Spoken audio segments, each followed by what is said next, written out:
In this video, we will be focusing on simplifying rational expressions. Simplifying rational expressions is just like simplifying a fraction. Our goal is to write in lowest terms. That means no common factor between the numerator and denominator. So we will use factoring to help us do this. Step 1 would be factor the numerator and denominator completely. Step 2 is divide the numerator and denominator by any common factors. Okay, so here's a couple of examples on simplifying rational expressions. Some expressions do not have a common factor and they cannot be simplified. So we can write cannot be simplified anymore. Let's look at example number 1. X plus 4 over 4 plus x.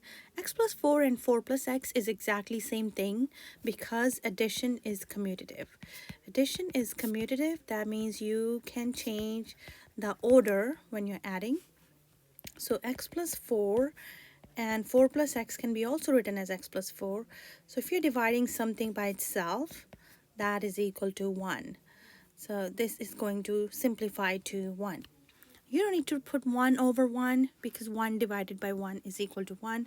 We will just leave it as 1. Second example, x minus 3 over 3 minus x. So x minus a and a minus x, where a is any number, are opposite of each other as long as a is positive. Okay, x minus a and a minus x are opposite to each other as long as a is greater than 0. So they're opposite to each other. What we can do here is we can write it as x minus 3. If we factor out a negative 1 from the denominator, we can write it as x minus 3 again instead of 3 minus x. Because if you distribute negative 1 inside, it would turn into negative x plus 3, which is same thing as 3 minus x. Now we have a common factor between numerator and denominator, and this is going to simplify to negative 1. 1 divided by negative 1 is just negative 1. Here's example number 3. Okay, we are trying to simplify and cancel out all the common factors. Let's first think about the numbers 18 and 96. Seems like they both will be divisible with a 6. 6 times 3 is 18. 6 times 16 is 96. And now come down to x's. There's 2 x's in the denominator, 1 in the numerator. So 1 x will be left in the denominator. For the y's, there's 3 y's in the numerator, 4 y's in the denominator. We will have 1 y left in the denominator. So all we are left with in the numerator is 3. And in the denominator, it's 16xy. And that's going to be our final answer. There's no more simplification possible. Let's look at example number 4. Let's go ahead and factor the numerator. Can I pull out a 2 from the numerator? Yes, and inside would be x cubed minus 8. And the denominator simplifies to x plus 2, x minus 2 once we factor, because we have difference of squares in the denominator. Now on the top, we do have difference of cubes. So further simplification is possible here.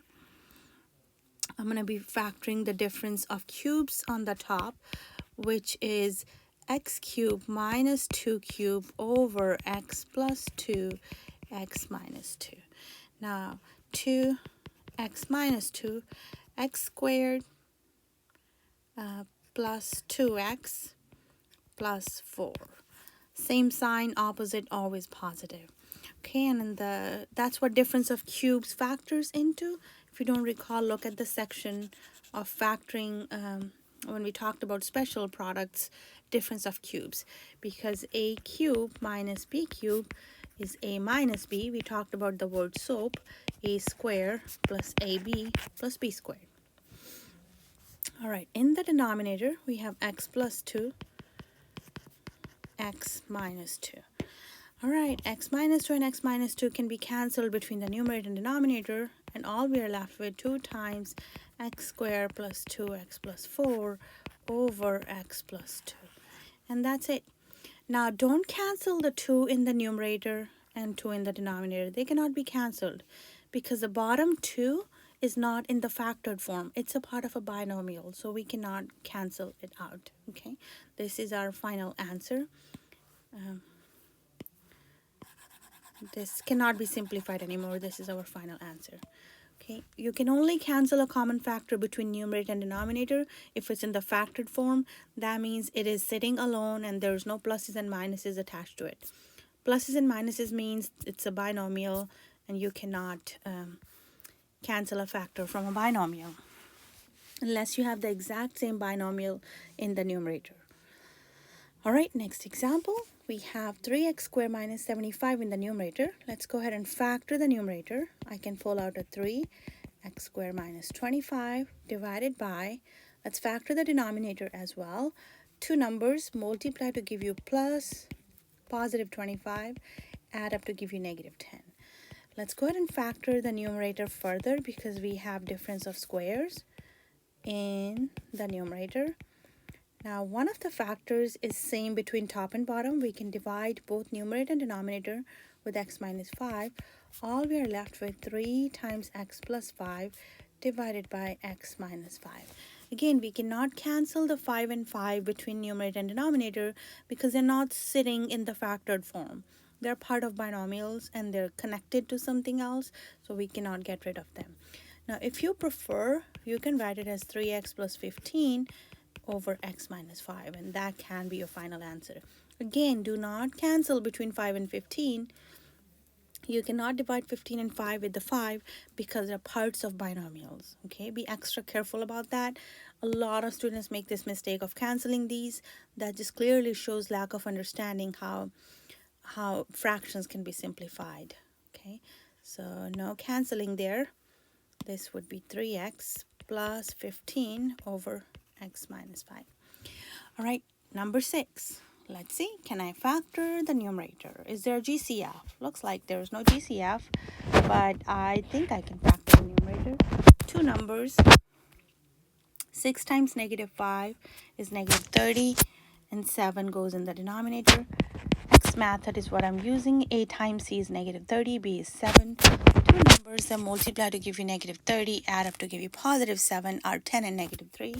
My first number is 6, so I'm going to divide both of them with a 6x and a 6x. Now let us simplify the top and bottom, numerator and denominator. We can go ahead and simplify and divide them both with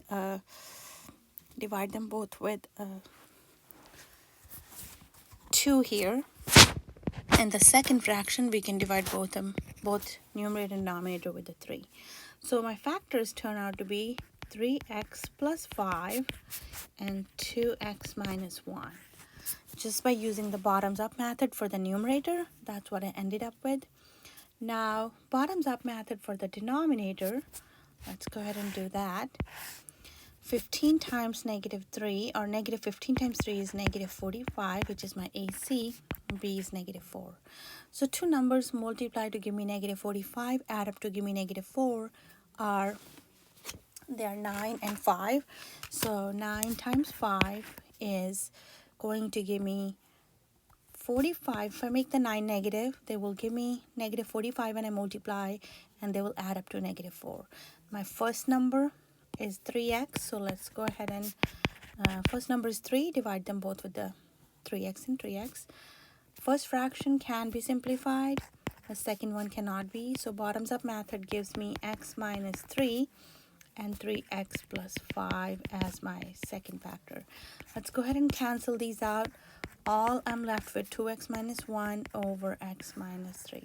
And that's in the simplest form, and that's what we would leave it with, because we were supposed to simplify the rational expression. Simplify simply means write in the lowest terms, means no more common factors between numerator and denominator, and that's what we have right now. And next example, number 7. So for number 7, we have 9x squared minus 15x plus 25 and 27x to the third plus 125. Okay, my first attempt is going to be trying to factor the numerator. Make an x. 25 times 9 is going to be 225. And two numbers that multiply to give me 225, add or subtract to give me negative 15. Keep thinking, I just know that it's not going to be factorable, so I'm not going to spend too much time. But my first attempt would be trying to factor that out. The reason why I know that's not going to work out because I see something in the denominator that's giving me a hint that denominator is sum of cubes. I can express both the terms as perfect cubes. The denominator is sum of cubes. So the top numerator cannot be factored anymore. I'm going to leave it like that. The denominator becomes 3x plus 5, same sign, opposite sign, which is going to be 15x plus 25. Now, if you look carefully, I do have the same factor in the numerator and same factor in the denominator. All I'm left with in the numerator is 1, and in the denominator 3x plus 5. Okay, you need 1 as a placeholder for the numerator. If everything in the numerator cancels, we still need to keep a 1 there as a placeholder. Okay, you cannot say it's equal to 3x plus 5 because it's not. Okay, 3x plus 5 is in the denominator, so it should remain in the denominator. So just bring a placeholder 1 in the numerator. Right, example number 8. Let's go ahead and factor the numerator. We can pull out a 3, and inside would be x squared plus 2. In the denominator, I have 4 terms. If you recall, when we were factoring, when we have 4 terms, we do factor by grouping. Group the first 2 together and pull out a common factor. I can pull out an x squared, x minus 3 in there, and group the last 2 together. I can pull out a positive 2 and x minus 3 in there. Okay, looks like I'm really close now. I do have a common binomial factor that can be pulled out, and then x squared plus 2 in here. Now we can get rid of the x squared plus 2 and x squared plus 2. It is just going to leave us with 3 divided by x minus 3. That's all we're left with. Now, can you cancel the 3 in the numerator and 3 in the denominator? That's a big no, because the 3 in the denominator is not alone. It's a part of the binomial, and it's x minus 3. That is the binomial. So you cannot get rid of the 3 in the numerator and denominator. Only if you have something which does not have any plus or minus attached to it, and it's written in the factored form, then we can cancel it out. Okay, now pause for a minute. Try these 2 problems, which are simplifying rational functions, simplifying rational expressions. Go ahead and give them a try.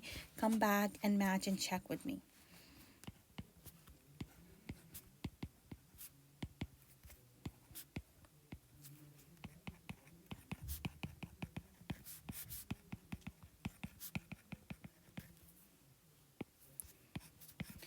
Alright, x minus 9 is a common factor, so we're left with x plus 8 over x minus 9.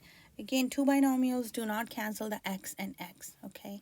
It is not okay to cancel the x and x.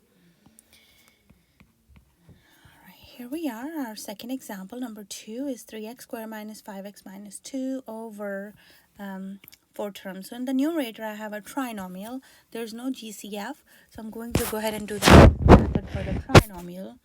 A times C is 3 times negative 2 is negative 6. B is negative 5. 2 numbers that multiply to give you negative 6 add up to negative 5. They're not going to be negative 3 and negative 2. Because negative 3 and negative 2 will add up to negative 5, but they will not multiply to negative 6. So they're going to be negative 6 and 1. Okay, my first number is 3. Divide them both by 3x. Looks like the first fraction is simplifiable, so my factors turn out to be x minus 2 and 3x plus 1 for the numerator. For the denominator, because we have 4 terms, anytime you have 4 terms, we do factoring by grouping. So we're going to group the first 2 terms together, the last 2 terms together, pull out a 2x squared from the first 2 terms. It leaves me with 3x plus 1. And the next 2 terms have no common factor. There's no GCF other than the 1 in here. So I'm going to pull out a 1 from there. So we're left with x minus 2, 3x plus 1 over 2x squared plus 1 and 3x plus 1. Now let's cancel the common factors between numerator and denominator. All I'm left with is x minus 2, 2x squared plus 1, and that's where we would stop. That's all about simplifying rational expressions. Okay, so your goal is to leave the final answer in the lowest terms means no common factor between numerator and denominator. So start by factoring the numerator and denominator and then cancel out all the common factors between numerator and denominator.